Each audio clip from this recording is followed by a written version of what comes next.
sini saya akan menjelaskan mengenai salah satu tokoh sosiologi klasik, yaitu Karl Marx.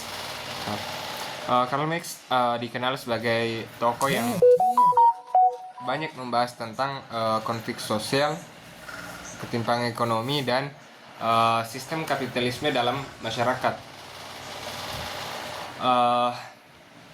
Karl Marx itu lahir di Jerman pada tahun 1818. Awalnya beliau belajar tentang filsafat, tetapi lama-kelamaan lebih tertarik membahas kondisi sosial masyarakat, terutama tentang kemiskinan dan penderitaan kaum pekerja pada masa revolusi industri.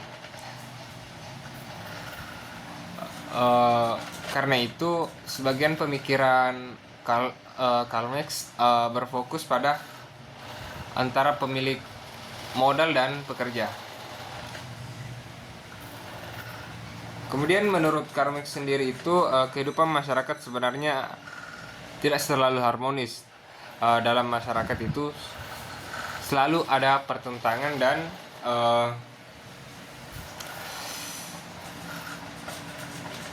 kelompok yang bertindak dan yang berkuasa.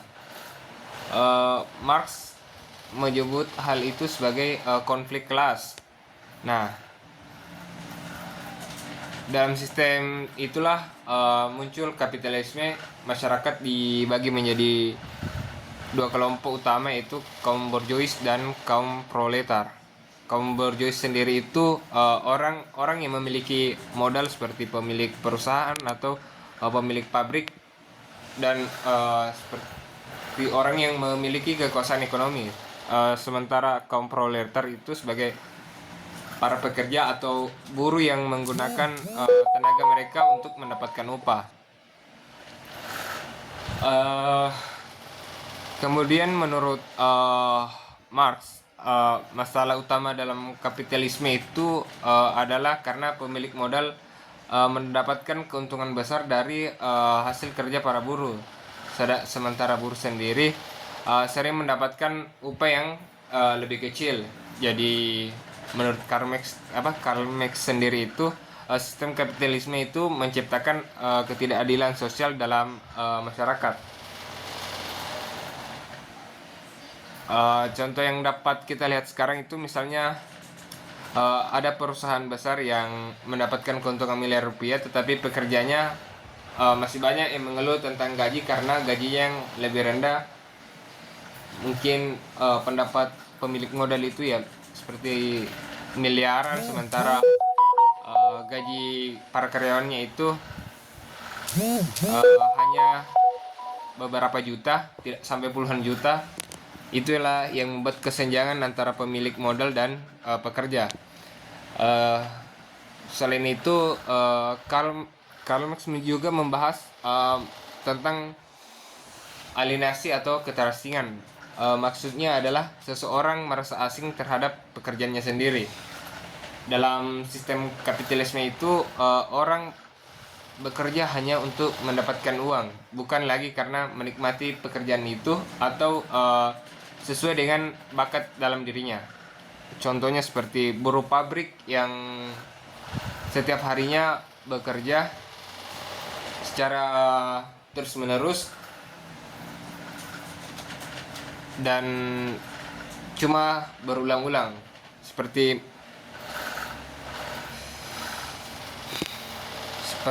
apa ya, pekerjaan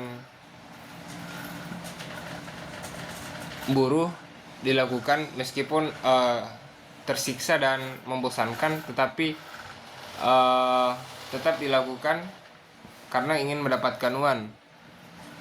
Dan itulah yang membuat seorang merasa stres dan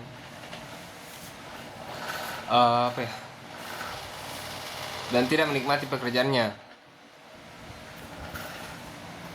Dan juga itu misalnya yang sistem boron itu ya yang dikejar target menjadi membuat pekerja lebih terasa sebagai beban dibanding sesuatu yang dinikmati.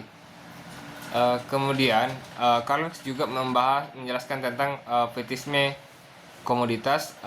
Menurut Marx itu dalam masyarakat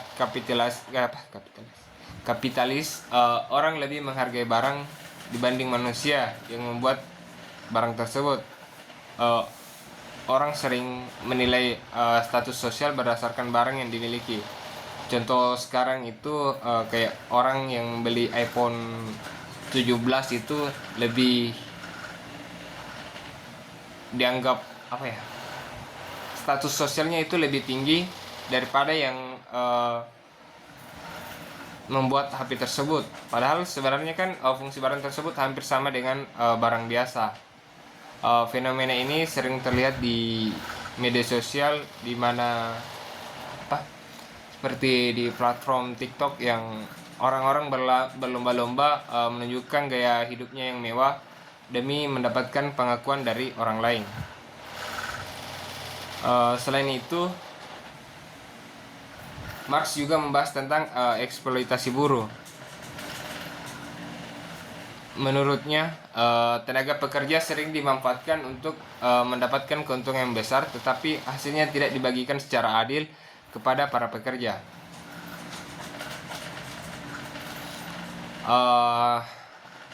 Salah satu contohnya yang bisa kita lihat sekarang itu pada ojek online atau ojek online. Saya sendiri yang bekerja sebagai driver online sebagai sampinan, yang bekerja dari yang on beat dari pagi sampai malam. Biasanya itu keuntungannya sangat tipis, sementara pemilik perusahaan itu mendapatkan keuntungan lebih besar dari kita sendiri. Jadi menurut Marx itu menghasilkan nilai besar, tetapi sebagian besar keuntungan itu justru lebih banyak didapatkan oleh pemilik modal. Karena adanya ketidakadilan itu, Karl Marx percaya bahwa akan selalu ada perjuangan kelas dalam masyarakat. Konflik antara kelas atas dan kelompok bawah akan terus terjadi selama ada ketimpangan sosial dan ekonomi. Contohnya seperti demonstrasi seperti kemarin yang pas hari buruh, banyak di jalanan itu buruh demonstrasi menuntut kenaikan upah atau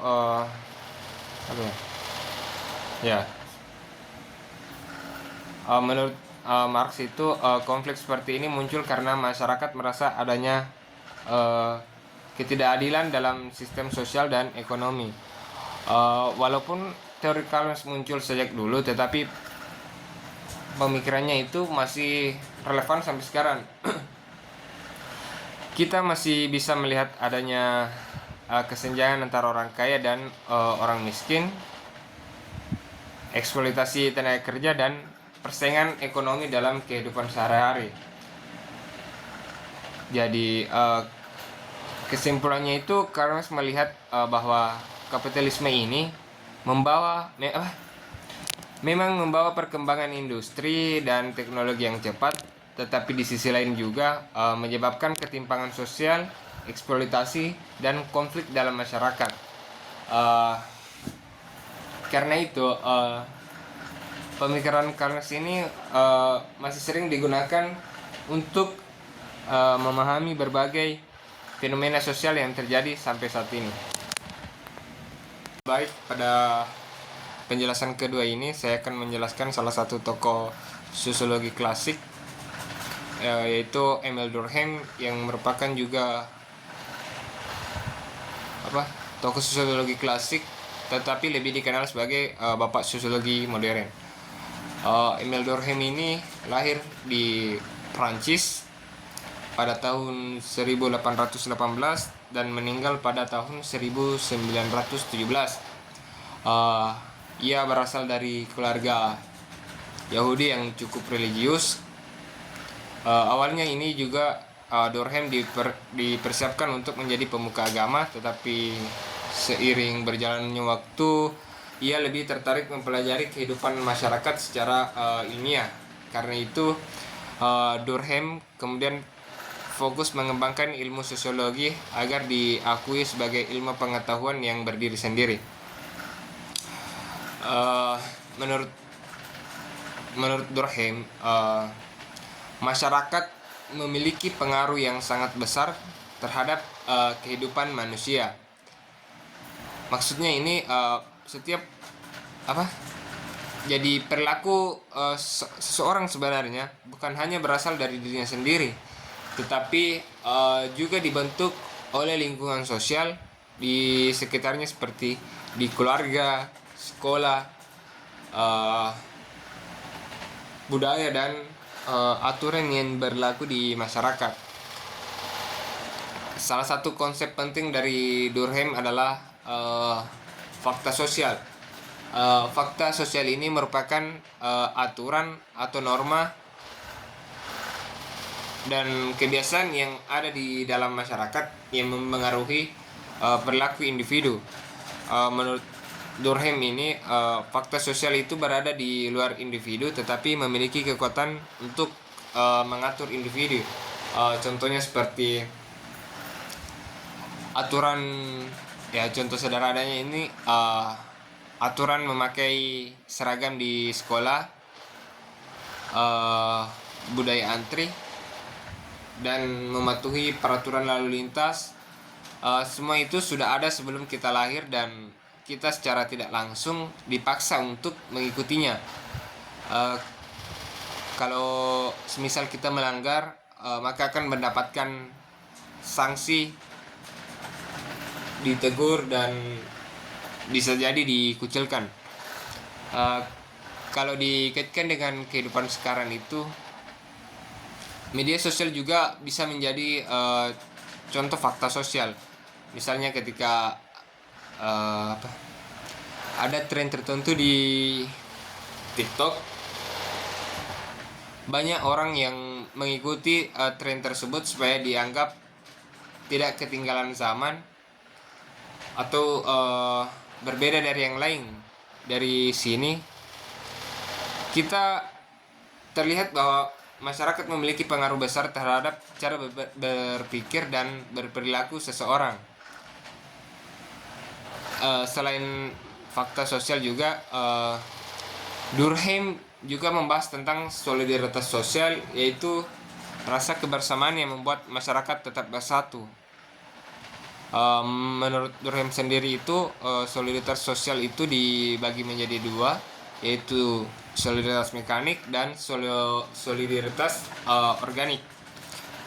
Solidaritas mekanik ini biasanya ditemukan pada masyarakat tradisional atau pedesaan. Dalam masyarakat seperti ini, orang-orang yang memiliki pekerjaan, kepercayaan, dan gaya hidup yang hampir sama sehingga hubungan sosialnya sangat erat. Contohnya seperti budaya gotong royong di desa, kerja bakti membersihkan masjid atau lingkungan, dan saling membantu saat ada acara di tetangga. Di masyarakat tradisional ini, rasa kebersamaan sangat kuat sehingga jika ada orang yang melanggar adat, biasanya langsung mendapatkan tekanan sosial dari masyarakat sekitaran mereka. Sementara solidaritas organik itu terjadi pada masyarakat modern. Dalam masyarakat modern, pekerjaan masyarakat sudah berbeda-beda sehingga setiap orang saling membutuhkan satu sama lain karena adanya pembagian kerja di dalam kantor. Misalnya, masyarakat modern tetap bisa berjalan tetap bisa berjalan dengan baik. Contohnya di rumah sakit seperti lebih ke struktur. Seperti contohnya di rumah sakit itu ada dokter, ada perawat, ada apoteker, dan administrasi dan petugas kebersihan yang semuanya memiliki bagian atau tugas yang berbeda tetapi saling berkaitan. Hal ini juga bisa dilihat seperti di kota besar di mana masyarakat terlihat individualis tetapi sebenarnya saling bergantungan dalam pekerjaan dan aktivitas ekonomi. Durkheim juga menjelaskan tentang pembagian kerja. Menurutnya semakin modern suatu masyarakat, maka pembagian kerjanya itu akan semakin kompleks. Yang dulunya mungkin satu orang bisa mengerjakan banyak hal sendiri, tetapi sekarang pekerjaannya sudah lebih spesifik sesuai apa kemampuan yang kita miliki masing-masing. Contohnya sekarang muncul banyak profesi baru seperti content creator, programmer, dan admin media sosial. Hal ini yang menunjukkan bahwa perkembangan masyarakat membuat pembagian kerja menjadi semakin luas dan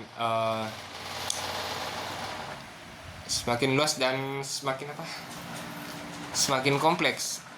Selain itu juga Durkheim terkenal dengan teorinya tentang bunuh diri.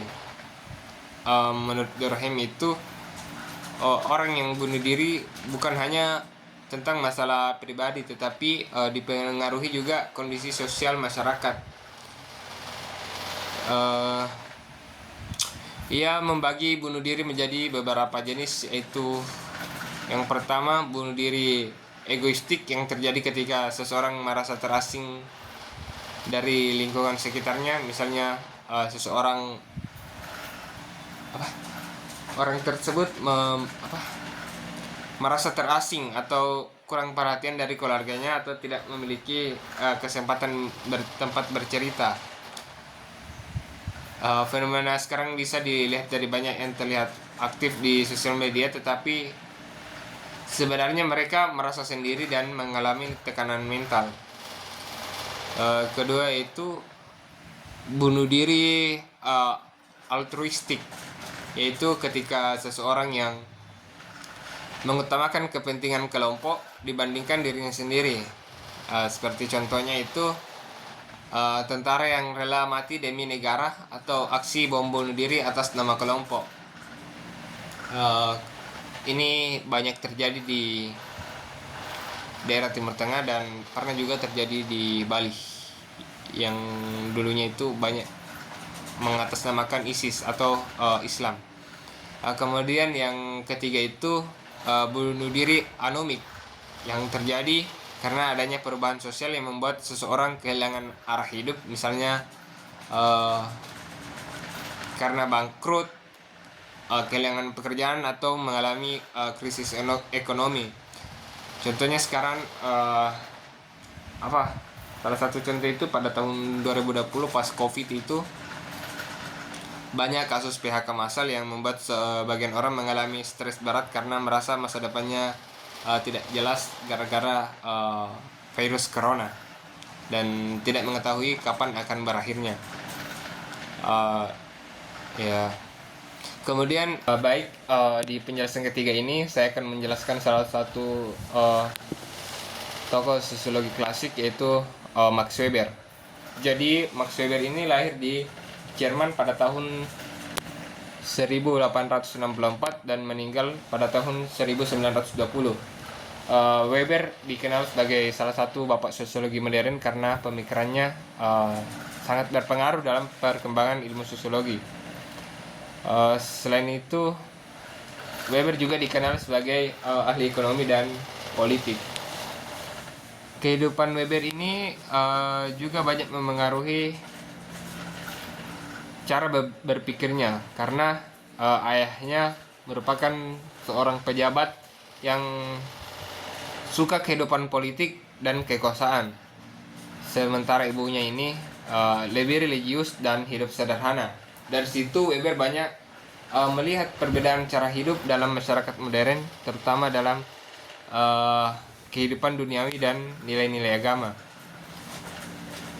Karena itulah Weber banyak membahas tentang tindakan sosial, agama, kekuasaan, birokrasi, dan perkembangan masyarakat modern. Menurut saya, teori Weber ini masih sangat cocok digunakan untuk memahami kehidupan masyarakat sekarang. Jadi menurut Weber, kalau kita ingin memahami masyarakat, kita tidak bisa cuma lihat tindakan dari luar saja. Kita juga harus memahami makna dan tujuan dari tindakan orang tersebut. Weber menyebutkan cara memahami tindakan manusia ini dengan istilah Verstehen. Artinya kita mencoba memahami tindakan sosial dari sudut pandang orang yang melakukan tindakan itu. Apa ya? Ya. Contohnya begini. Kalau ada apa ya? Misalnya begini sih.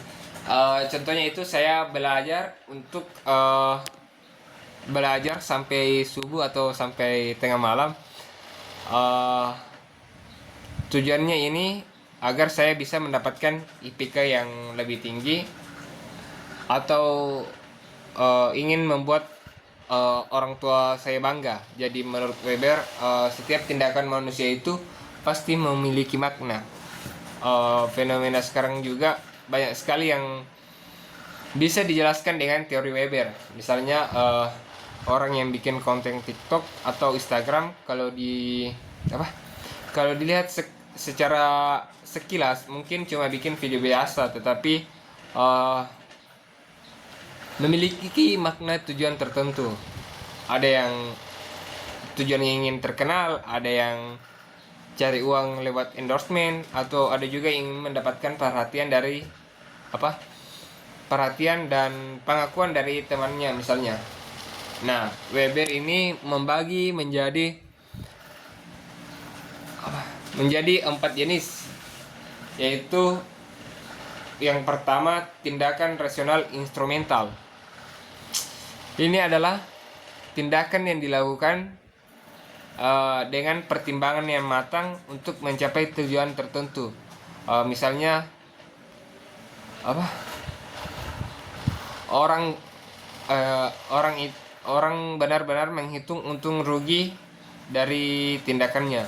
Contohnya sekarang banyak mahasiswa yang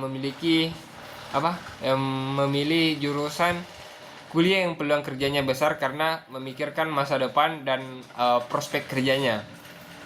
Atau orang yang membuka usaha online karena melihat orang yang membuka usaha online seperti di Shopee, di TikTok, karena melihat peluang yang keuntungannya lebih besar. Kemudian tindakan rasional nilai. Ini tindakan yang dilakukan berdasarkan nilai atau keyakinan yang dianggap benar oleh seseorang. Contohnya seperti orang yang tetap jujur walaupun rugi, atau relawan yang membantu korban bencana tanpa dibayar karena merasa membantu orang adalah kewajiban moral dan kemanusiaan. Kemudian yang ketiga itu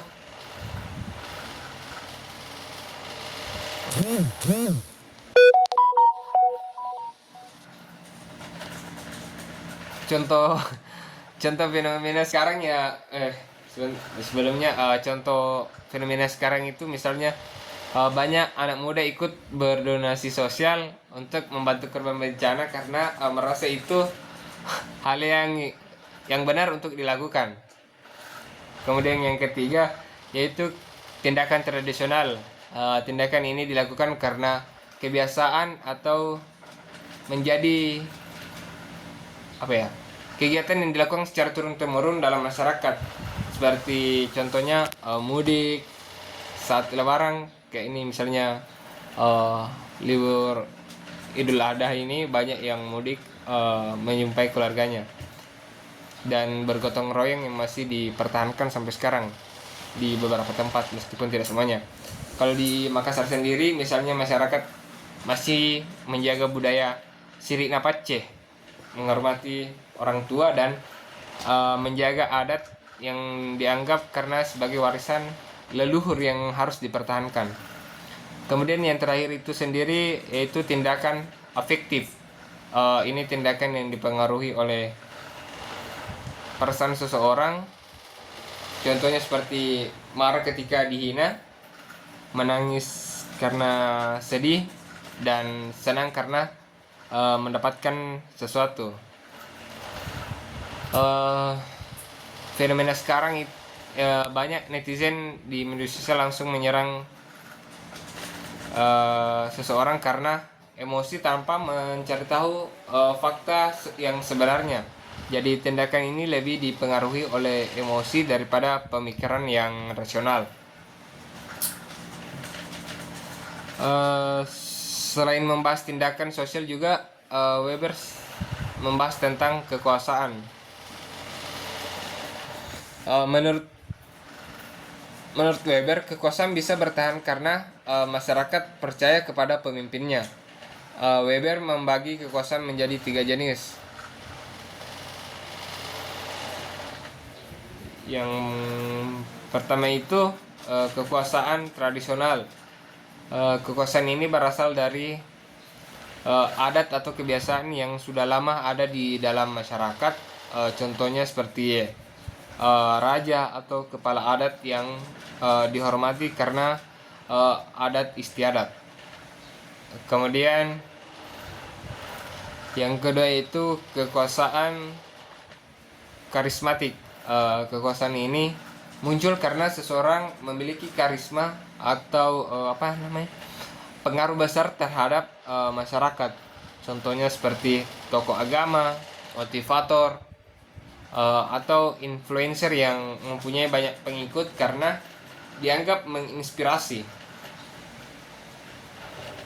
Seperti kalau yang influencer itu Timothy Ronald yang lagi tren sekarang.